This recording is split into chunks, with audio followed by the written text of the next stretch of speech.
Hello students, आज हम study करने वाले हैं बाउंड्री कंडीशंस। एक बहुत ही इंपॉर्टेंट टॉपिक है एग्जामिनेशन पॉइंट ऑफ व्यू से, तो इस टॉपिक को आप बहुत अच्छे से अंडरस्टैंड करिएगा। बाउंड्री कंडीशंस को अंडरस्टैंड करने के लिए आपको डाइलेक्ट्रिक का कंसेप्ट बहुत अच्छे से क्लियर होना चाहिए, इलेक्ट्रिक फील्ड का कंसेप्ट बहुत अच्छे से क्लियर होना चाहिए और उसके साथ ही साथ कंडक्टर्स का कंसेप्ट भी बहुत अच्छे से क्लियर होना चाहिए। तो आज के लेक्चर में बेसिकली हम स्टडी करने वाले हैं boundary condition for electric fields. तो यहां पर अगर हम बाउंड्री कंडीशन की बात करते हैं तो पहले आपको एक कंसेप्ट अंडरस्टैंड करना होगा। कंसेप्ट क्या है आपका? देखिए, अभी तक जो आपने इलेक्ट्रिक फील्ड स्टडी करी है ना, वो आपने ये सोचकर करी है कि मीडियम जो है आपका होमोजीनियस है। मैंने आपको होमोजीनियस मीडियम के बारे में सिखाया हुआ है। तो यहां पर अगर आप डिस्कस करते हैं अब कि इलेक्ट्रिक फील्ड ऐसे रीजन में एग्जिस्ट करती है जहां पर दो अलग अलग मीडियम हैं, दो डिफरेंट मीडियम हैं, तो इस सिचुएशन में जो दो मीडियम आपके होंगे उनके बीच में जो इंटरफेस होगा उस पे जो कंडीशंस होंगी वो आपकी कहलाती है बाउंड्री कंडीशंस। पॉइंट समझ में आ रहा है? तो जो आपके दो अलग अलग मीडियम होंगे उनके बीच में जो इंटरफेस होगा, जो उन दो मीडियम को सेपरेट कर रहा होगा, तो उस इंटरफेस पे जो कंडीशंस आप कैलकुलेट अभी करने वाले हो वो कंडीशंस आपकी कहलाएंगी बाउंड्री कंडीशंस। पॉइंट समझ में आ गया? तो यहां पर हम क्या डिस्कस करने वाले हैं, दो मीडियम जो हम लेंगे वो या तो आपके डाइलेक्ट्रिक होंगे, या तो आपके डाइलेक्ट्रिक और कंडक्टर होंगे, और लास्ट केस जो आपका होगा वो आपका होगा कंडक्टर एंड फ्री स्पेस का। तो यहां पर आप देखोगे जो कंडक्टर फ्री स्पेस वाला केस होगा वो बिल्कुल केस 2 जैसा ही होगा, कुछ सेपरेटली आपको स्टडी नहीं करना होगा। अगर मैं ओवरऑल भी डिस्कस करूं ना, तो जो केस नंबर 1 है वो आपके लिए सब कुछ है। अगर आप केस नंबर 1 को अंडरस्टैंड कर जाओगे तो थोड़े मॉडिफिकेशन के बाद केस 2 सीख जाओगे और बहुत ही थोड़े मॉडिफिकेशन के साथ केस 3 भी अंडरस्टैंड कर जाओगे। तो जो हमारा पूरा फोकस होने वाला है वो होने वाला है डाइलेक्ट्रिक इंटरफेस पे। ठीक है, तो यहां पर अगर आप डाइलेक्ट्रिक इंटरफेस की बात करते हो तो यहां पर आपको बहुत अच्छे से एक पॉइंट अंडरस्टैंड करना होगा कि आपके पास दो डाइलेक्ट्रिक मीडियम होंगे और डाइलेक्ट्रिक कांस्टेंट आप क्या लेके चलोगे, epsilon R1 and epsilon R2, और आपकी जो इलेक्ट्रिक फील्ड होगी वो मीडियम 1 से मीडियम 2 या मीडियम 2 से मीडियम 1 की तरफ जा रही होगी। तो यहां पर मैं आपको शो कर देता हूं डायग्राम फर्स्ट केस के लिए। आप देखो यहां पर इस तरीके का आपका कोई डायग्राम है, ये आपकी इलेक्ट्रिक फील्ड है और ये जो इलेक्ट्रिक फील्ड है लेट्स सपोज E1 और E2। इलेक्ट्रिक फील्ड जो है आपकी वो मीडियम 1 से मीडियम 2 की तरफ आपकी जा रही है। ये बात आपको क्लियर हो रही है अच्छे से? और यहां पर आपको कुछ बातें अब ध्यान में रखनी होंगी। मैंने जस्ट अभी आपको आइडिया दिया है और जैसे मैं यहां पर डाइलेक्ट्रिक कांस्टेंट भी शो कर देता हूं, epsilon R1 epsilon R2। Medium 1 का डाइलेक्ट्रिक कांस्टेंट जो है वो आपका एप्सिलॉन R1 है, मीडियम 2 का एप्सिलॉन R2 है। अब आप कुछ बातों को अंडरस्टैंड करना, देखो ध्यान से समझो। यहां पर आपका टारगेट क्या क्या है? आपका टारगेट यह है कि लेट सपोज अगर आपको E1 की वैल्यू पता है तो आप बाउंड्री कंडीशंस का इस्तेमाल करके E2 की वैल्यू अचीव कर लो। तो ओवरऑल अभी के लिए अगर मैं डिस्कस करूं आपका टारगेट क्या है, तो आपका टारगेट है बाउंड्री कंडीशंस अचीव करना। तो यहां पर अब आप ध्यान से समझने की यहां पर कोशिश करना। देखो, हमारे को यहां पर दो इक्वेशन चाहिए होंगे। बेसिकली जो दो इक्वेशन हमने इलेक्ट्रिक फील्ड के स्टडी किए हैं मैक्सवेल के, वो दोनों इक्वेशन ही आपके यूज होने वाले हैं। तो अगर मैं उन इक्वेशंस के बारे में आपको याद दिला दूं तो एक इक्वेशन था आपका E dot dl is equal to 0 और एक इक्वेशन था D dot ds is equal to आपका था Q, टोटल चार्ज इनक्लोज्ड। ठीक है ना, ये आपका एक तरह से KVL को शो करता था, मैं ऑलरेडी आपको सिखा चुका हूं। और ये आपका क्या था, गॉस लॉ। ठीक है, आपको याद होगा। तो जो आपके दो मैक्सवेल के इक्वेशन हैं वो यहां पर कंप्लीटली यूज होने वाले हैं। तो यहां पर अब आप अंडरस्टैंड करो इलेक्ट्रिक फील्ड जो है आपकी, ठीक है, E1 और E2, यहां पर भी आपको ध्यान देना होगा कि इलेक्ट्रिक फील्ड तो वेक्टर है, आप जानते हो। तो यहां पर आपके दो कंपोनेंट आप लेकर चलोगे। E1 इक्वल टू आप क्या लेकर चलोगे, E1 इक्वल टू आप लेकर चलोगे E1t प्लस E1n, और E2 इक्वल टू क्या लेके चलोगे, E2t प्लस E2n। जहां पर जो आपका T है बेसिकली ET क्या शो कर रहा है, आपका टेंजेंशियल कंपोनेंट, और EN क्या शो करता है आपका नॉर्मल कंपोनेंट। तो E1T E1N आपके मीडियम 1 में इलेक्ट्रिक फील्ड के tangential component and normal component होंगे। उसी तरीके से E2T E2N आपके मीडियम 2 में इलेक्ट्रिक फील्ड के tangential component and normal component होंगे। ये पॉइंट आपको समझ में आ गया। अब आप यहां पर फिर से अंडरस्टैंड करो। आप देखो, अगर यहां पर मैं फिगर में भी शो कर दूं चीजों को तो आपको बहुत ज्यादा क्लियरिटी मिलेगी। यहां पर इस तरीके से आप शो कर सकते हो, ये आपका हो जाएगा नॉर्मल कंपोनेंट और ये आपका हो जाएगा टेंजेंशियल कंपोनेंट। उसी तरीके से यहां पर भी आप शो कर सकते हो, यहां पर ये हो जाएगा आपका टेंजेंशियल कंपोनेंट और ये हो जाएगा आपका नॉर्मल कंपोनेंट। देखो यहां पर आपने कंपोनेंट शो कर दिए हैं हॉरिजॉन्टल डायरेक्शन में और वर्टिकल डायरेक्शन में। क्लियर हो गया पॉइंट। तो ये जो आपने अब टेंजेंशियल कंपोनेंट और नॉर्मल कंपोनेंट शो किए हैं उसमें आप एरोस का ध्यान रखना, आपको दिखाई दे रहा होगा इस तरीके से। और यहां पर अब हम क्या करने वाले हैं, समझना बात को। मैंने आपको क्या बोला कि अगर आपको मीडियम 1 में इलेक्ट्रिक फील्ड की वैल्यू पता है तो आप मीडियम 2 में कैलकुलेट कर पाओ, ऐसी कंडीशन हमें यहां पर अचीव करनी है। तो यहां पर हमारा टारगेट क्या होगा कि हम E1T और E2T में रिलेशनशिप अचीव करें, उसके बाद E1N और E2N में रिलेशनशिप अचीव करें। अगर हम E1T और E2T में रिलेशनशिप अचीव कर लेंगे तो अगर हमें फिर E1T की वैल्यू पता होगी तो हम E2T अचीव कर पाएंगे। सिमिलरली अगर हम E1N और E2N में रिलेशनशिप अचीव कर लेंगे तो हमें अगर E1N की वैल्यू पता होगी तो हम E2N की वैल्यू अचीव कर पाएंगे। तो आपको सेपरेटली करना है, टेंजेंशियल कंपोनेंट के लिए सेपरेटली आपको रिलेशनशिप डेवलप करना है और नॉर्मल कंपोनेंट के लिए भी सेपरेटली आपको रिलेशनशिप डेवलप करना है। तो यहां पर जैसा मैंने आपको समझाया कि आपके जो दो मैक्सवेल के इक्वेशन हैं वो आपके लिए यूजफुल रहने वाले हैं। अभी तक मैंने कैलकुलेशन स्टार्ट नहीं किया है, अभी तक जस्ट मैं आपको इंट्रोडक्शन ही दे रहा हूं। तो अब आप यहां पर देखो, हम यहां पर फर्स्ट मैक्सवेल इक्वेशन का यूज करेंगे, close integral E dot dl is equal to 0 वाले का। और यहां पर अब आप देखोगे कि हम टेंजेंशियल कंपोनेंट में रिलेशनशिप डेवलप करेंगे, that means E1T and E2T के बीच में। तो यहां पर इसके लिए मैं बाउंड्री पर, बेसिकली आपकी बाउंड्री है ना, तभी तो इसे बाउंड्री कंडीशंस कहते हैं। तो आप देखो यहां पर मैं एक आपका रेक्टेंगल कंसीडर कर रहा हूं और यहां पर अगर आप देखोगे अब तो इसकी जो विड्थ है वो डेल W ले रहा हूं और जो आपका हाइट है वो ले रहा हूं डेल H। ठीक है, पॉइंट समझ में आ गया। और यहां पर मैं डायरेक्शन शो कर देता हूं आपके लिए, इस तरीके का आपका डायरेक्शन है, आप देख सकते हैं जस्ट क्लॉकवाइज यहां पर डायरेक्शन है। तो यहां पर बेसिकली मैंने एक पाथ कंसीडर किया है, आपको याद होगा close integral A dot dl, इसे हम सर्कुलेशन भी बोलते हैं। तो basically circulation of E equal to 0 होता है। तो सर्कुलेशन किसी पाथ के अक्रॉस ही तो हम लोग कंसीडर करते हैं ना। मैंने आपको बहुत सारे न्यूमेरिकल कराए हैं close integral A dot dl के लिए, आप जाकर वीडियोस में चेक कर सकते हो। तो बेसिकली आपको एक पाथ चाहिए होता, तो हमने एक पाथ कंसीडर किया और एक ऐसा पाथ कंसीडर किया है ना जिसके लिए डेल H क्या है आपका टेंड्स टू 0 है। ये जो हाइट है ना डेल H, जो बाउंड्री पर जो आपको हाइट दिखाई दे रही है वो क्या है टेंड्स टू 0। और एक बात आप और ध्यान रखना कि ये जो फिगर मैंने बनाया है, ये जो पाथ मैंने बनाया है बिल्कुल सिमेट्रिकल है, मतलब जितना ऊपर है उतना ही क्या है वो नीचे है। ये सारी बातें आप ध्यान में रखना, मतलब ये पाथ हमने खुद से कंसीडर किया है ताकि हम E dot dl equal to 0 वाला फॉर्मूला यहां पर अप्लाई कर सके। तो अब आप यहां पर ध्यान से अंडरस्टैंड करो। देखो अगर आप ये वाला फॉर्मूला अप्लाई करने के लिए जाते हो E dot dl equal to 0 वाला, आपका वेक्टर E आपको पता है, ये मैंने सारी चीजें शो कर दी है और ये आपका पाथ है। तो यहां से पाथ में अगर आप इस पॉइंट से स्टार्ट करो और क्लॉकवाइज घूम के वापस इसी पॉइंट पर आ जाओ तो देखो क्या होगा। पहले ये वाला लाइन देखो आप, विड्थ कितनी है आपकी डेल W है, तो इस वाली लाइन को देखो और यहां पर वेक्टर को देखो। बेसिकली ये क्या शो कर रहा है आपका, ये शो कर रहा है dl, ठीक है ना। ये जो लेंथ है चाहे विड्थ हो चाहे हाइट हो, ये dl शो कर रहा है। आपको क्या करना है E डॉट dl, तो E और dl बेसिकली आपको लेना है।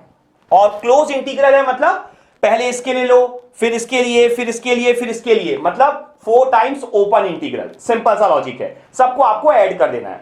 तो अगर आप देखो यहां पे डीएल तो कितना हो गया डेल डब्ल्यू, और यहां पर वेक्टर देखो कितना होगा आपका, ई की वैल्यू कितनी होगी आपकी, देखो यहां से देख सकते हो आप, ई जो होगा सिर्फ और सिर्फ E1T है आपका।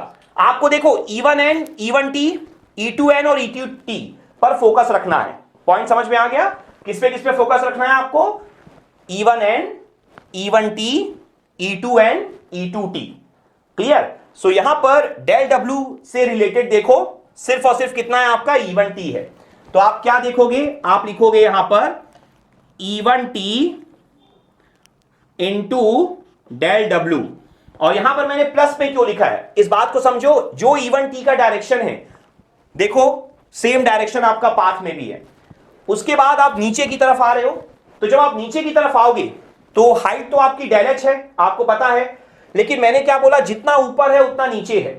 तो यहां पर देखो ऊपर वाले पोर्शन के लिए देखो आपका ये आएगा E1N।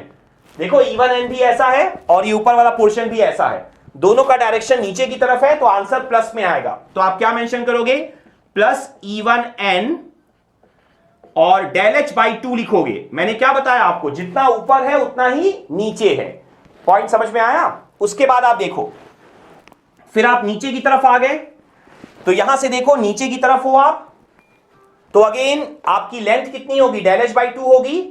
और यहां पर देखो, अब नीचे की तरफ देखो, आपका E2N आपको दिखाई दे रहा होगा, वो उसका डायरेक्शन भी नीचे की तरफ ही है। तो क्या लिखोगे, plus E2N del H upon 2। उसके बाद फिर आप इस तरफ आओगे, आप देख सकते हो मेरी तरफ, तो यहां से डायरेक्शन है आपका इस तरफ और मीडियम 2 में है, तो पर E2T भी आपका हॉरिजॉन्टल है, लाइन भी आपकी हॉरिजॉन्टल है, लेकिन E2T का जो डायरेक्शन है वो इस तरफ है और ये पाथ का डायरेक्शन आपका इस तरफ है। ठीक है, मतलब अपोजिट डायरेक्शन है। तो क्या लिखोगे, माइनस, और पाथ की लेंथ क्या है आपकी, इस वाली लाइन की लेंथ क्या है आपकी, डेल डब्ल्यू ही है ना, डेल डब्ल्यू सेम होगा। तो कितना हो जाएगा, E2T डेल डब्ल्यू। उसके बाद फिर आप ऊपर की तरफ जाओगे, आप देखो वर्टिकल लाइन ऊपर की तरफ जा रहे हो, vertical line means E1N E2N। अब देखो E1N भी नीचे की तरफ है, E2N भी नीचे की तरफ है, लेकिन आप ऊपर की तरफ जा रहे हो, तो दोनों का दोनों माइनस हो जाएगा। तो क्या बनेगा, पहले इसके लिए लिखोगे तो minus E2N del H upon 2, और उसके बाद last minus E1N del H upon 2 is equal to क्या हो जाएगा, 0, क्योंकि टोटल क्या है आपका, 0 है। ठीक है, तो यहां आपने E dot DL equal to 0 perform कर लिया। मैंने काफी फास्ट बताया है, आप आराम से समझने की कोशिश करो, क्योंकि बहुत इजी कंसेप्ट है, इसमें कुछ भी नहीं है। A डॉट DL वाला कंसेप्ट मैं आपको बहुत बार पढ़ा चुका हूं। मेन कंसेप्ट आपको यह क्लियर होना चाहिए, tangential component and normal component वाला। उसके बाद बहुत इजी है। अब आप क्या करोगे, देखो ये टर्म्स आपके कैंसिल हो रहे हैं, प्लस में है, माइनस में है, प्लस में है, माइनस में है, कैंसिल। तो E1T माइनस E2T, और दोनों में ही डेल डब्ल्यू है, तो बेसिकली आपका क्या बचेगा, यहां से आपको मिलेगा E1T del W minus E2T del W is equal to 0। तो यहां से आपको मिल जाएगा E1T is equal to E2T। तो ये आपकी फर्स्ट कंडीशन होती है। इसका मतलब क्या है, ये क्या शो कर रहा है कि टेंजेंशियल कंपोनेंट में कोई चेंजेस आपको देखने को नहीं मिलेंगे। ठीक है, टेंजेंशियल कंपोनेंट जो है आपका वो ऑलवेज सेम रहेगा। जब आप बात करते हो इलेक्ट्रिक फील्ड एक मीडियम से दूसरे मीडियम की तरफ जाएगी, एक डाइलेक्ट्रिक मीडियम से दूसरे डाइलेक्ट्रिक मीडियम की तरफ जाएगी, तो टेंजेंशियल कंपोनेंट इलेक्ट्रिक फील्ड का सेम रहेगा। मतलब जो आपका E1T रहेगा वही आपका क्या रहेगा, E2T रहेगा। तो यहां पर हम लोगों ने टेंजेंशियल कंपोनेंट में रिलेशनशिप डेवलप कर लिया है। हमारा आंसर क्या आया है, E1T is equal to E2T। और जैसा मैंने बताया कि जो टेंजेंशियल कंपोनेंट होगा इलेक्ट्रिक फील्ड का, वो क्या होगा, कंटिन्यूअस होगा अक्रॉस द इंटरफेस। आपको यहां पर एक और टास्क जो परफॉर्म करना होता है, जब भी आप E के टर्म्स में रिलेशनशिप अचीव कर लोगे ना, फिर उसके बाद आपको D के टर्म में भी रिलेशनशिप अचीव करना है, टेंजेंशियल कंपोनेंट के लिए ही। तो आप देखो, जानते हो D क्या होता है आपका, एप्सिलॉन E होता है ना, ये पॉइंट आपको अच्छे से पता है। तो आप क्या करोगे, अब E1T की जगह क्या पुट कर दोगे, सिंपली आप जानते हो E क्या हो जाएगा आपका, D अपॉन एप्सिलॉन हो जाएगा। D हमें पता है ना, इलेक्ट्रिक फ्लक्स डेंसिटी, हमने बहुत डिटेल में पढ़ रखा है। तो यहां से देखो E1T की जगह आप लिखोगे D1T upon epsilon 0 epsilon R1। Epsilon क्या होता है, एप्सिलॉन 0 एप्सिलॉन R होता है ना। एप्सिलॉन 0 तो सेम रहेगा, वो आपकी क्या होती है, फ्री स्पेस परमिटिविटी होती है। लेकिन एप्सिलॉन R1 एप्सिलॉन R2 दोनों मीडियम के लिए अलग अलग है ना। तो एक जगह आप लिखोगे एप्सिलॉन R1 मीडियम 1 के लिए, और मीडियम 2 के लिए D2T upon epsilon 0 epsilon R2। तो एप्सिलॉन 0 कैंसिल, और यहां से D2T अपॉन D1T, ठीक है। इसकी वैल्यू आपकी कितनी हो जाएगी, epsilon R2 upon epsilon R1। तो ये आपका इलेक्ट्रिक फ्लक्स डेंसिटी में रिलेशनशिप भी आ जाएगा काफी आसानी से। तो आपको दोनों रिलेशनशिप साथ लेकर चलने हैं। तो अगर मैं फिर से रिपीट करूं तो इलेक्ट्रिक फील्ड इंटेंसिटी मतलब E जो होती है उसका टेंजेंशियल कंपोनेंट कंटीन्यूअस होता है अक्रॉस द बाउंड्री। लेकिन अगर आप बात करोगे इलेक्ट्रिक फ्लक्स डेंसिटी की तो वो कंटीन्यूअस नहीं है tangential component across the boundary. क्यों, यहां पर D2T और D1T इक्वल नहीं है, वो इक्वल हो ही नहीं सकते। अगर वो इक्वल होंगे तो एप्सिलॉन R2 एप्सिलॉन R1 भी इक्वल होंगे, तो फिर आपका एक ही मीडियम हो जाएगा। तो फिर आप पढ़ ही क्या रहे हो, आप पढ़ ही ये रहे हो ना कि दो अलग अलग मीडियम हैं, ठीक है। तो tangential component of electric field is continuous और tangential component of electric flux density is discontinuous. तो ये हमने अभी टेंजेंशियल कंपोनेंट में रिलेशनशिप अचीव किया है। अब हमारा नेक्स्ट टारगेट क्या होगा कि हम नॉर्मल कंपोनेंट में भी रिलेशनशिप अचीव कर ले। तो अब आप ध्यान से देखो, मैं दोबारा से फिगर ड्रॉ कर रहा हूं। देखो आप यहां पर अगर आप नॉर्मल कंपोनेंट में रिलेशनशिप अचीव करना चाहते हो तो आप क्या करोगे, यहां पर मेंशन करोगे D1 और D2। बेसिकली मैंने आपको दो इक्वेशन लिखाए हैं ना, एक लिखाया था E.dl इक्वल टू 0 और एक लिखाया था D.ds इक्वल टू Q वाला। मैंने बोला था यही दो इक्वेशन आपके यूज होने वाले हैं। तो E.dl वाला इक्वेशन तो हमने यूज कर लिया, अब हमें D.ds वाला इक्वेशन यूज करना है। तो हमेशा ध्यान रखो, जब नॉर्मल कंपोनेंट में रिलेशनशिप अचीव करना हो ना तो D के लिए सॉल्व करो, और D के लिए सॉल्व करने के बाद E के लिए आंसर निकाल लो। रिलेशनशिप तो पता ही है हमें, D equal to epsilon E, ठीक है। तो यहां पर अब हम यूज करेंगे गॉस लॉ। तो हमने यहां पे D के फॉर्म में रिप्रेजेंट किया है, दोनों ही वेक्टर हैं, चाहे आप D के फॉर्म में लिखो चाहे E के फॉर्म में, कोई फर्क नहीं पड़ता। तो यहां से सेम तरीके से अब आप क्या करोगे, नॉर्मल कंपोनेंट और टेंजेंशियल कंपोनेंट शो कर दोगे। तो D1T, D1N, D2T और D2N। उसके बाद यहां पर अब हम क्या करेंगे, एक गॉसियन सिलेंड्रिकल सरफेस लेंगे इस तरीके से। मैं काफी बड़ा बना रहा हूं, इतना बड़ा होता नहीं है, ठीक है। और इसका सरफेस एरिया जो है वो डेल एस है और जो हाइट है वो डेल एच है। और यहां पर भी आपको ध्यान देना होगा कि डेल एच टेंड्स टू 0, इसलिए मैंने बोला इतना बड़ा होता नहीं है। डेल एच क्या है, टेंड्स टू 0 है। तो यहां पर हमने गॉसियन सिलेंड्रिकल सरफेस ली है और सरफेस एरिया क्या है उसका, डेल एस है। ये पॉइंट आप ध्यान रखना, ये डेल एस। तो यहां से अब आप अगर समझोगे पॉइंट को तो हमारा टारगेट क्या अप्लाई करने का है, हमारा टारगेट यहां पर अप्लाई करने का है Gauss law, D.ds is equal to charge enclosed Q। तो यहां से अब आप समझो, हमने एक सरफेस ले ली है बाउंड्री पर। तो वैसे गॉस लॉ की स्टेटमेंट क्या होती है, याद करो एक बार। गॉस लॉ की स्टेटमेंट होती है total outward flux through any volume is equal to the total charge enclosed in that volume, ठीक है। या आप बोल सकते हो total outward flux through a close surface is equal to the total charge enclosed in that close surface, ठीक है। तो यहां से अब आप समझो, क्लोज सरफेस आपको मेंशन है, आप देख सकते हो। आपको अब करना क्या है, आप देखो जो आपने यहां पर सरफेस कंसीडर करी है, ठीक है। तो आउटवर्ड फ्लक्स इस तरीके से ऊपर नीचे, ये है आपका आउटवर्ड फ्लक्स। तो गॉस लॉ यही था ना आपका, total outward flux is equal to the total charge enclosed. तो यहां से ये है आपका आउटवर्ड फ्लक्स। तो आपको इस तरीके से समझना होगा। तो यहां पर देखो आउटवर्ड फ्लक्स है तो ऑब्वियस सी बात है यहां से ऐसा होगा, मतलब ऊपर की तरफ और ये नीचे की तरफ। तो इस तरीके से मैं यहां पर ना एरो शो कर देता हूं आपको, जिससे आपको क्लियरिटी बनी रहे। ठीक है, आपके रिफरेंस के लिए मैंने एरो शो कर दी है। तो आप देखो यहां पर वर्टिकल लाइन सी सिर्फ और सिर्फ आपको ऑब्जर्व करनी है। देखो D1n नीचे की तरफ है, लेकिन जो फ्लक्स है वो ऊपर की तरफ है। तो क्या हो जाएगा आपका यहां से, ये हो जाएगा D1n, D की जगह D1n और ds की जगह क्या है आपका डेल s। और चूंकि क्लोज इंटीग्रेशन है, क्लोज इंटीग्रेशन का मतलब यही होता है दो बार करना, क्योंकि यहां पर दो बार है, आप देख सकते हो, मतलब एक से ज्यादा बार करना। फिर आप देखो जब नीचे वाले के लिए देखोगे, फ्लक्स नीचे की तरफ है, D2n भी नीचे की तरफ है, तो क्या हो जाएगा, देखो यहां पर ये जो था आपका, ये नेगेटिव था ना, ये नेगेटिव क्यों था, D1n नीचे की तरफ था और फ्लक्स ऊपर की तरफ था, तो माइनस। अब D2n नीचे की तरफ, ये भी नीचे की तरफ, तो क्या हो जाएगा प्लस। तो plus D2n del s is equal to क्या है, Q है। तो देखो आप यहां पर सरफेस की बात कर रहे हो, ध्यान रखना। तो मैंने आपको सिखाया हुआ है volume charge density, surface charge density और लाइन चार्ज डेंसिटी। तो यहां पर आप लिखोगे रो एस और डेल एस, ठीक है। सरफेस चार्ज डेंसिटी यूनिट क्या होती है, कूलम्ब पर मीटर स्क्वायर। तो surface charge density into area क्या मिल जाएगा आपको, मिल जाएगा आपको चार्ज कूलम्ब।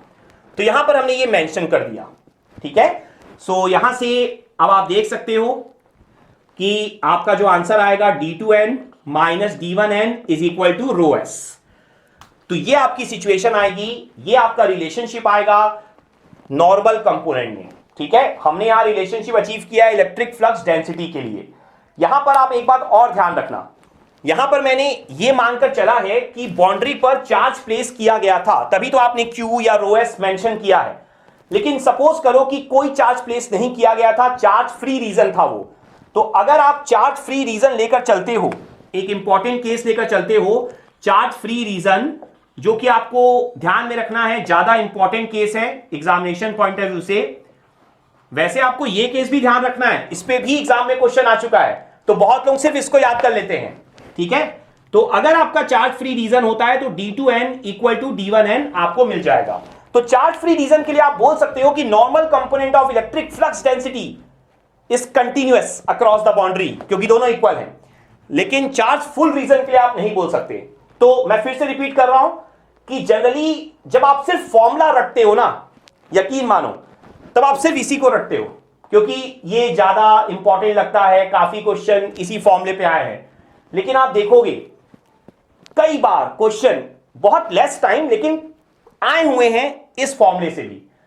तो यहां पर आपको यही ध्यान देना है कि आपको फुल्ली प्रिपेयर्ड रहना है, एक एक डेरिवेशन से गो थ्रू होना है, तभी आप नई प्रॉब्लम सॉल्व कर पाओगे, बाकियों से अलग तभी हो पाओगे।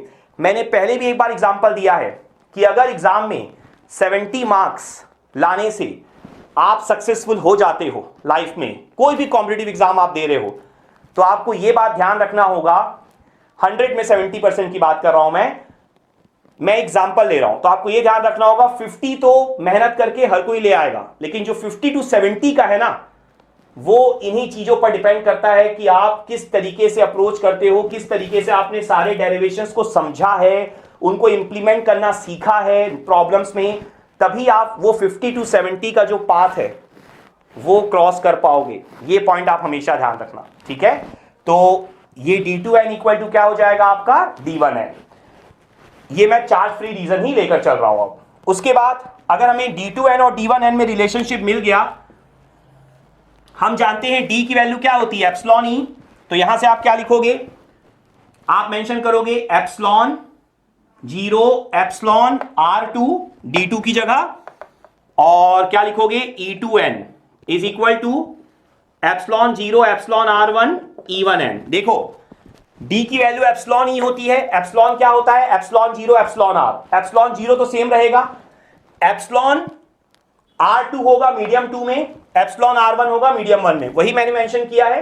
तो एप्सिलॉन E जो D था ना D2n, तो E2n ऐसा आपको मेंशन करना है।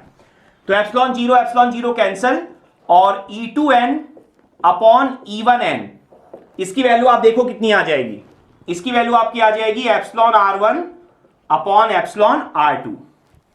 तो आप क्लियरली देख सकते हो, अगर आप सिर्फ इलेक्ट्रिक फील्ड के फॉर्म में ही याद रखना चाहो फाइनल आंसर, तो आप देखो E1t इक्वल टू E2t था, टेंजेंशियल कंपोनेंट आपके इक्वल थे, लेकिन जो नॉर्मल कंपोनेंट है वो इक्वल नहीं है, तो basically normal component of electric field is discontinuous but tangential component of electric field is continuous. तो ये आपने यहां पर कंप्लीट फॉर्मूला अचीव कर लिया है डाइलेक्ट्रिक मीडियम के लिए। यकीन मानो अगर आप डाइलेक्ट्रिक मीडियम को अच्छे से समझ जाओगे तो बाकी दोनों केसेस जस्ट फॉर्मेलिटीज हैं और कुछ भी नहीं है। तो यहां पर ये जो हमने फॉर्मूला अभी अचीव किया है यही सबसे ज्यादा इंपॉर्टेंट है, लेकिन यहां पर एंगल के बीच में भी रिलेशनशिप मीडियम्स में पूछ लेता है। तो यहां पर मैं अब आपको एंगल के बीच में रिलेशनशिप भी डेवलप करके शो करूंगा और उसके बाद फिर हमारा जो केस नंबर 1 है वो आपका कंप्लीट हो जाएगा। तो अब हम यहां पर एंगल के बीच में भी रिलेशनशिप डेवलप करेंगे जिसे हम कहते हैं angle of refraction of electric field at the boundary. तो यहां पर अब आप अंडरस्टैंड करना पूरे कंसेप्ट को। देखो मैं यहां पर फिगर फिर से ड्रॉ कर देता हूं आपके लिए। लेट सपोज ये आपका मीडियम 1 है, ये आपका मीडियम 2 है। मीडियम 2 से मीडियम 1 जा रही हो फील्ड या मीडियम 1 से मीडियम 2 जा रही हो, उससे कोई फर्क नहीं पड़ता, ठीक है। तो यहां पर अगर हम फिगर को ड्रॉ करें तो आप देखो कुछ इस तरीके का फिगर यहां पर मैं आपके लिए ड्रॉ कर रहा हूं। तो ये आपका हो जाएगा E2, ये आपका हो गया E1 और यहां पर मैं टेंजेंशियल कंपोनेंट और नॉर्मल कंपोनेंट ये दोनों चीजें यहां पर शो कर देता हूं। बेसिकली चारों चीजें शो कर देता हूं क्योंकि 2 यहां पर होंगे और 2 यहां पर होंगे। तो आप देखो E1T और ये आपका क्या हो जाएगा, ये हो जाएगा आपका E1N। उसी तरीके से यहां पर अंडरस्टैंड कर लो आप, ये हो जाएगा आपका E2T और यहां पर ये आपका क्या हो जाएगा, ये आपका हो जाएगा यहां पर E2N और यहां पर ये वर्टिकल भी आप बना दो। तो यहां से अब आप समझो मैं वर्टिकल से एंगल कंसीडर कर रहा हूं θ2 और θ1। तो आपका अब टारगेट क्या है, आपका यहां पर टारगेट ये है कि आप θ2 और θ1 में रिलेशनशिप अचीव करो। मैंने सारी चीजें यहां पर शो कर दी हैं और मैंने इंटेंशनली इस तरीके से बनाया है कि ट्रायंगल कंप्लीट हो जाए, राइट एंगल ट्रायंगल, ताकि आप cos थीटा sin थीटा ये सारी चीजें अचीव कर पाओ। देखो एग्जैक्टली मैंने बनाया है यहां पर, ठीक है। डायरेक्शन आप समझ चुके होंगे, कोई प्रॉब्लम नहीं होगी, ऑलरेडी हम 2 बार यहां पर फिगर बना चुके हैं। तो यहां पर अब अगर आप अंडरस्टैंड करने की कोशिश करोगे तो आप देखो हमने यहां पर एक कंडीशन अचीव करी है E1T is equal to E2T। मैं इलेक्ट्रिक फील्ड के फॉर्म में शो कर रहा हूं, आप चाहो तो D के फॉर्म में भी आंसर अचीव कर सकते हो, सेम आएगा। तो यहां पर देखो E1T इक्वल टू E2T होता है। तो आप देखो E1T की वैल्यू क्या हम यहां से निकाल सकते हैं, आप समझो E1T मतलब इस मीडियम में। तो यहां से मैंने ट्रायंगल तो कंप्लीट कर लिया है लेकिन θ1 θ2 हमने वर्टिकल से लिया है। तो आप यहां पर क्या कर सकते हो, देखो आप देखो अगर ये E1T है तो ये भी क्या होगा आपका E1T ही होगा, और अगर आपका ये E1N है तो ये भी आपका क्या होगा E1N ही होगा। पॉइंट समझ में आ रहा है अच्छे से, आपको बस क्लियरिटी होनी चाहिए। E1N तो ये भी E1N, E1T तो ये भी E1T। तो यहां से अब अगर आप देखो, अगर आप साइन थीटा कॉस थीटा के फॉर्म में चीजों को लिखने के लिए जाओ तो आप बड़े आराम से यहां पर कर पाओगे। तो आप देखो E1T अगर आपको चाहिए तो यहां पर आपको यह क्लियरिटी होनी चाहिए कि θ1 के सामने वाली लाइन ये क्या होती है आपकी परपेंडिकुलर, ठीक है। ये राइट एंगल ट्रायंगल में ना पहचानना आना चाहिए परपेंडिकुलर कौन सा है और बेस कौन सा है। हाइपोटेनियस तो डायरेक्ट दिख जाता है, E1 जो है वो आपका हाइपोटेनियस है, E1T क्या है परपेंडिकुलर और E1N क्या है आपका बेस। हमेशा ध्यान रखना जो एंगल आप ले रहे हो उसके सामने वाली लाइन आपकी क्या होती है परपेंडिकुलर। तो अगर आप साइन लोगे ना तब आपका E1T कैलकुलेट होगा। तो आप देखो यहां पर साइन θ1, साइन क्या होता है आपका परपेंडिकुलर अपॉन हाइपोटेनियस, तो ये हो जाएगा E1T अपॉन E1। तो यहां से आपको E1T की वैल्यू मिल जाएगी E1 साइन θ1, ये आपका हो जाएगा E1T। सिमिलरली E2T, ये आपका ट्रायंगल डायरेक्टली बना हुआ है, तो यहां से अगर आप लेते हो साइन θ2 तो ये आपका हो जाएगा E2T अपॉन E2। आप देख सकते हो एंगल के सामने वाली लाइन परपेंडिकुलर, तो यहां से E2 sign θ2 is equal to E2T। तो ये दोनों चीजें यहां से आपको मिल गई, काफी इजी है ना। अब आप यहां पर देखो, आपने एक और रिलेशनशिप स्टडी कर रखा है, आपने क्या पढ़ रखा है कि E2n upon E1n is equal to आपका होता है epsilon R1 upon epsilon R2। ये हमने अभी अभी अचीव किया है ना, आप देख सकते हो वीडियो में थोड़ा पीछे जाकर। वैसे पीछे नहीं जाना है, आपको नोट्स बनाते चलना है हर एक चीज का। अगर आप नोट्स नहीं बनाओगे और सिर्फ सुनते रहोगे तो वो 10 दिन बाद वो 0 के बराबर ही होगा। ये पॉइंट आप ध्यान रखना, ठीक है। आपको प्रिपरेशन ऐसी रखनी है कि हर एक इंपॉर्टेंट चीज का नोट्स बनाना है जो आपको पहले से नहीं पता है। तो यहां से अब आप देखो, यहां पर E2n अपॉन E1n, तो E2n पहले E1n अचीव कर लेते हैं। तो आप देखो E1n अगर आप निकालना चाहते हो तो E1n जैसे मैंने बोला कि ये वाला आपका क्या है, बेस है, तो आपको cos θ1 लेना होगा। cos θ1 क्या होता है, बेस अपॉन हाइपोटेनियस। तो E1n upon E1 base upon hypotenuse equal to होगा cos θ1। तो E1n क्या हो जाएगा, E1 cos θ1। उसी तरीके से E2n अब सिमिलरली करके आप लिख सकते हो E2 cos θ2। तो यहां से हमने ये दोनों चीजें अचीव कर ली, E1n और E2n। अब यहां पर आप समझो कि E1t इक्वल टू E2t था, तो आपने एक रिलेशनशिप तो ये अचीव कर लिया। एक रिलेशनशिप आपने यहां पर क्या निकाला है, आपने यहां पर ये निकाला है कि E1 sin θ1 is equal to है E2 sin θ2। और एक रिलेशनशिप आपने यहां से अचीव किया है। आपने क्या अचीव किया है, आपने अचीव किया है कि E1 cos θ1, ठीक है। आप देखो E1n अपॉन E2n अगर आप करते हो तो आप क्या लिख सकते थे, यहां पर E1n अपॉन E2n आप लिख सकते थे epsilon R2 upon epsilon R1। तो E1n की वैल्यू आप क्या लिख सकते थे, E2n epsilon R2 upon epsilon R1। Point समझ में आ रहा है। तो E1n की वैल्यू आपने क्या लिखी, E1 cos θ1। तो यहां पर अब आप क्या मेंशन करोगे, E1n जो है वो इसके इक्वल है। तो इसका मतलब यहां पर E1n की वैल्यू आप पुट कर दो और E2n की वैल्यू पुट कर दो। E2n क्या है, E2 cos θ2 और साथ में epsilon R2 upon epsilon R1।